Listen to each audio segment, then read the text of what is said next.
అందరికీ praise the lord. అనుదినము దేవుని వాగ్దానం. ప్రియులారా, ఈ ఉదయకాలంలో దేవుడు మన కోసం ఏర్పరిచిన దేవుని వాగ్దానాన్ని జ్ఞాపకం చేసుకుందాము. నా ప్రాణమా యెహోవాను సన్నుతించుము. కీర్తన 103:1. ఈ వాగ్దానాన్ని మనం జ్ఞాపకం చేసుకున్నట్లయితే, దావీదు జీవితంలో ఒకానొక దినము అరణ్యములో ఎడారిలో ఉంటూ కృంగిన వేళలో ఉంటున్నప్పుడు తన ప్రాణము కుంగిపోయిందని ప్రాణముతో తాను మాట్లాడుతున్న మాట, ఎందుకు నువ్వు కుంగిపోయి ఉన్నావు, ఎందుకు నువ్వు బలహీనంగా ఉన్నావు, ఆయన చేసిన మేళ్లను, ఆయన చేసిన ఉపకారమును మర్చిపోతున్నావా ప్రాణమా అని తన ప్రాణముతో తాను ఒక ప్రశ్న వేసుకొని ఆ ప్రశ్నకు జవాబు తానే పొంది జీవించినట్టు మనం చూస్తున్నాం. మన జీవితంలో కూడా ఎన్నో ప్రశ్నలు, ఎన్నో జవాబులు మన ప్రభు దగ్గర మనం నిలిచి ఉంటే ఆయన మనకు జవాబిస్తాడు, ప్రశ్నకు జవాబు దయచేస్తాడు. అందుకే నా ప్రాణమా యెహోవాను సన్నుతించుమంటాడు.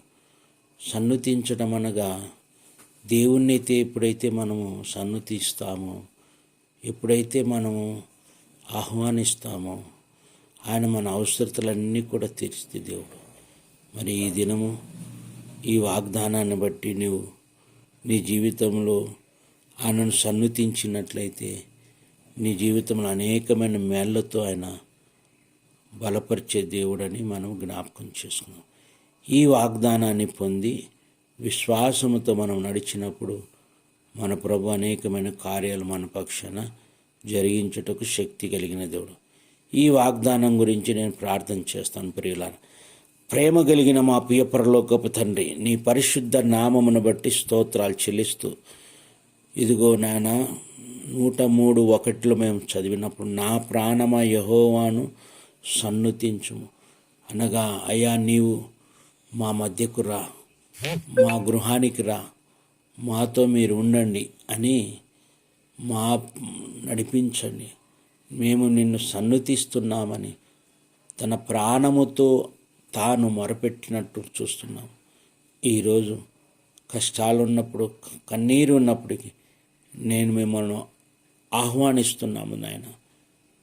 మేము మిమ్మల్ని అయ్యా మా మధ్యకు రమ్మని పిలుస్తున్నాము. ఇదిగో తండ్రి, ఈ కష్టాలన్నిటిని కూడా దూరపరిచేదేవు, కన్నీటినన్నిటిని కూడా దూరపరిచేదేవు, కృంగిన వేళను ఆదరణ దయచేసే దేవుడు. అట్టి ఆదరణతో మమ్మల్ని అందరిని నింపమని యేసయ్య నామమున అడుగుచున్నాము తండ్రి. ఆమేన్.